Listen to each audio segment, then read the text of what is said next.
আপনি কি ভাবিকে এখনো কষ্ট দিবেন? আমি কিছু বুঝলাম না, বুঝার বয়সও তখন আমার হয় নাই।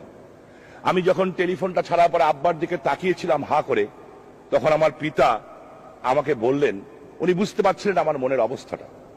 উনি বুঝলেন যে কালকে সকালে যেতে পারবে ভোরবেলা উঠে। আমি বললাম কোথায়? বললো বঙ্গবন্ধুর বাড়িতে। আমি কেন আব্বা? বলে মাছ নিয়ে যেতে হবে। মিশরের প্রেসিডেন্ট আনোয়ার সাদাত আসবেন বাংলাদেশে। বঙ্গবন্ধু ফোন করলেন আমার বাবাকে যে বড় মাছ পাঠা।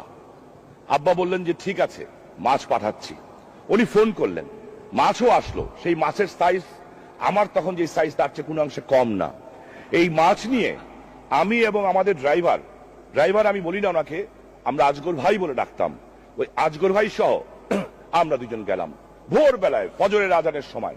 সারা রাত আমার কি উৎসাহ, আমি সারা রাত ঘুমাতে পারিনি। আমার মনে আছে সেদিনটার কথা। সাদা প্যান্ট সাদা শার্ট পরে ভাবলাম জাতির পিতার বাসায় যাচ্ছি, সেজে গুজে যাই। সেজে গুজেও গেলাম। সেজে গুজে যখন গেলাম, যখন বাড়ির সামনে গেছি, দেখলাম এটা তো রাষ্ট্রপতির বাড়ি না, এটা সাধারণ মানুষের বাড়ি। বাড়ির সামনে সাধারণ দুজন পুলিশ দাঁড়িয়ে আছে, কোনো এরকম কোনো গার্ড নাই। আমাদের ড্রাইভার আজগর ভাই নারায়ণগঞ্জের ল্যাংস্টন অনেকটা পুরান ঢাকার মতো ওই সাইডটার, উনি গলার স্বর ভীষণ কঠিন গলা। উনি চিৎকার দিয়ে বললেন, এই গেট খোলো। পুলিশ বললো আমি গেট খুলতে পারবো না, আগে পারমিশন নিয়ে নি। ওনার উচ্চ আওয়াজের ঠেলায় এমন ভাবে উনি উঁচু আওয়াজ করলেন যে উপর থেকে ছাদের থেকে একজন লোককে দেখলাম, মাননীয় স্পিকার, আমি অবাক হয়ে যাই। আজকে একটা লুঙ্গি পরা, একটা সাদা গেঞ্জি পরা। উনি এসে দাঁড়িয়ে বললেন, কে রে, কে নিচে? অনেক জোরে চিৎকার দিয়ে বললেন। আমাদের ড্রাইভার সাহেব আজগর ভাই উপর দিকে তাকিয়ে বললেন, আমি।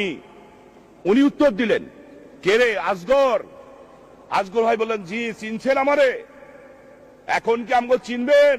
আপনি তো এখন দেশের রাষ্ট্রপতি। উনি হাসতে করে হাত দেখিয়ে বললেন, দাঁড়া, আমি আসতেছি। আমার কাছে এটি স্বপ্নের মতো মনে হচ্ছিল যে আমাদের গাড়ির একজন চালক, ওনাকে জাতির পিতা বঙ্গবন্ধু, সারা বিশ্বের মহানায়ক, উনি বলছেন তুই দাঁড়া, আমি আসছি। বঙ্গবন্ধু নিচে আসলেন। মাননীয় স্পিকার, এই পার্লামেন্টে দাঁড়িয়ে আল্লাহকে শপথ করেই বলছি, যা বলছি সত্য বলছি। নিচে আসলেন, এসে আজগর ভাইয়ের কাঁধে হাত দিলেন, দিয়ে বললেন, নাস্তা খাইছস? বললো, এত সকালে কি নাস্তা খাই নাকি? কয়, চল নাস্তা খাই। আমার খুব প্রেস্টিজে লাগলো মাননীয় স্পিকার। আমি হলাম মালিক, মালিকের ছেলে, আমাকে কিছু করলেন না।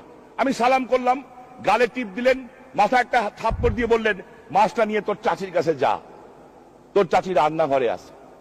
আমি তো আরো অবাক হলাম যে আমি মালিক, আমি মাছ আলকে নিয়ে যাব।